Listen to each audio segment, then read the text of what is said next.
Hello दोस्तों, स्वागत है आपका हमारे यूट्यूब चैनल पर। आज हम लोग लुसेंट समान ज्ञान से जुड़ी कुछ जानकारी को प्राप्त करेंगे। तो चलिए आगे पढ़ते हैं।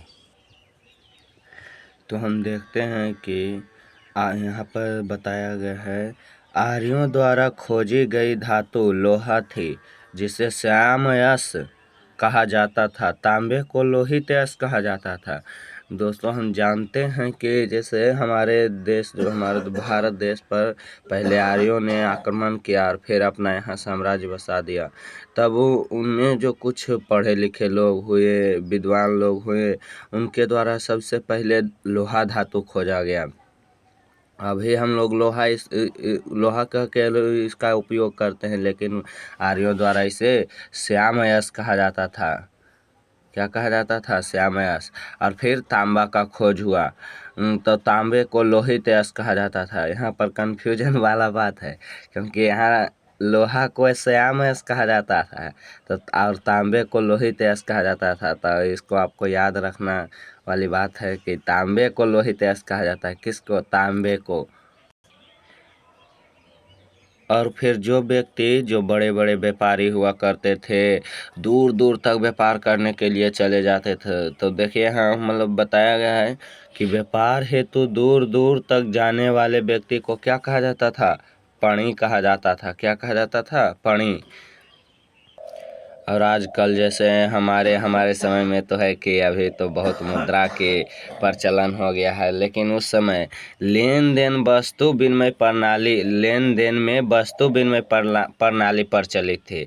जो लेन देन होता था तो एक वस्तु से दूसरे वस्तु में, जैसे चावल के बदले में घी मिलता था। अभी होता है न, कई बार गांव में आता है बेचने के लिए कि लोहा टीना से सोन पापड़ी लो, ये लो, बर्तन लो, बदल देता है। तो उसी तरह पहले होता था कि मतलब लेन देन वस्तु विनिमय प्रणाली से होता था। अभी की तरह तब मुद्रा का विकास नहीं हुआ था।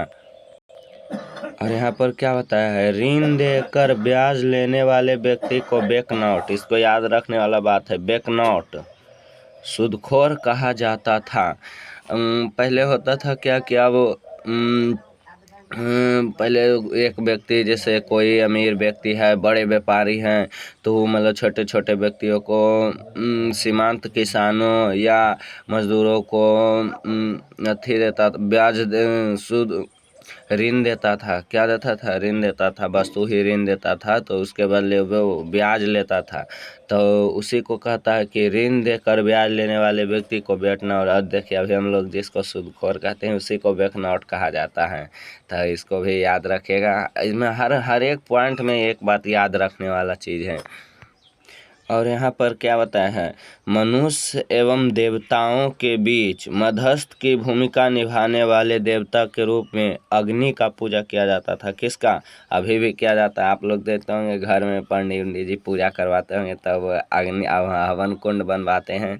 तो वही बताया कि मनुष्य एवं देवता के बीच जो मध्यस्थता का काम करते थे, दोनों को जोड़ने का जो काम करते थे, वो अग्नि के द्वारा किया जाता था। और फिर आगे बताया है, ऋग्वेद में उल्लेखित सभी नदियों में सरस्वती सबसे महत्वपूर्ण तथा पवित्र मानी जाती थी। ऋग्वेद में गंगा 1 बार और यमुना का उल्लेख 3 बार हुआ है। इसमें सिंधु नदी का उल्लेख सर्वाधिक हुआ है। तो अभी हम लोग सबसे पवित्र नदी किसको? गंगा को मानते हैं, लेकिन ऐसा नहीं है। ऋग्वेद में सभी नदियों में, जितना भारत की नदी था, सब नदियों में सबसे पवित्र और महत्वपूर्ण कौन थी? सरस्वती थी। और फिर ऋग्वेद में देखिए गंगा का उल्लेख सिर्फ कितना बार? गंगा का उल्लेख 1 ही बार हुआ है। और यमुना का उल्लेख कितने बार हुआ है? 3 बार हुआ है। गंगा का उल्लेख कितना हो? यमुना का उल्लेख 3 बार।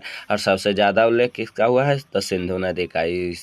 वेरी इंपॉर्टेंट पॉइंट है कि सिंधु नदी का उल्लेख 3 बार हुआ है। इसको याद रखना चाहिए। आगे बताया है, उत्तर वैदिक काल में इंद्र के स्थान पर प्रजापति सर्वाधिक प्रिय देवता हो गए थे। हम जानते हैं कि देवताओं के राजा कौन हुआ करते थे? इंद्र। लेकिन उत्तर वैदिक काल का जो समय था, इसमें प्रजापति जो थे इंद्र से भी सर्वाधिक प्रिय राजा हो गए थे। देवताओं ने इनका ज़्यादा सम्मान करने लगा इंद्र के स्थान पर। और आगे क्या बताया गया है, उत्तर वैदिक काल में राजा के राज्याभिषेक के समय राजसूय यज्ञ का अनुष्ठान किया जाता था। अब हम लोग भी देखते हैं कि जब रामायण में राम जी का जब राज्याभिषेक होने लगता है, तब उससे पहले एक यज्ञ किया जाता है। ये वही यज्ञ है राजसूय यज्ञ। इसको क्या कहा जाता है, राजसूय यज्ञ। मतलब राजा के राज्याभिषेक से पहले कौन यज्ञ किया जाता है, राजसूय यज्ञ किया जाता है।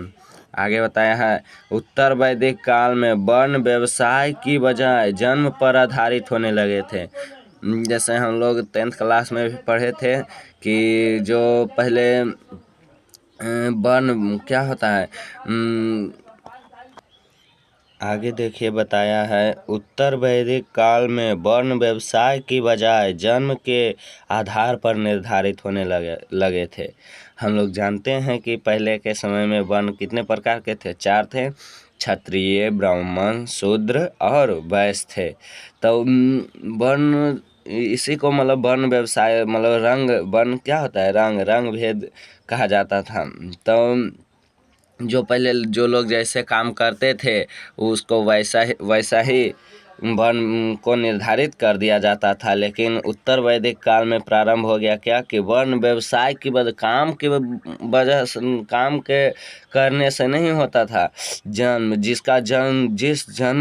जिस वर्ण में जन्म हुआ है उसी वर्ण का वो हो जाने लगे थे। और आगे देखिए बताया है, उत्तर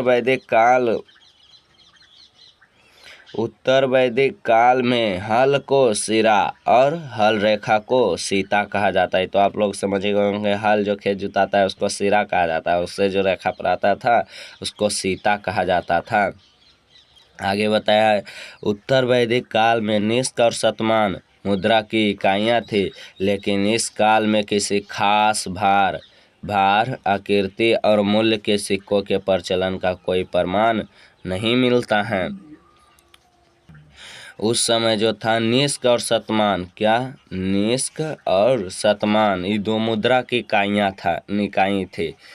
और अभी के समय में कोई खास भार, आकृति या मूल्य का कोई प्रमाण नहीं मिलता है, कोई ऐसा मुद्रा का प्रमाण नहीं मिलता है।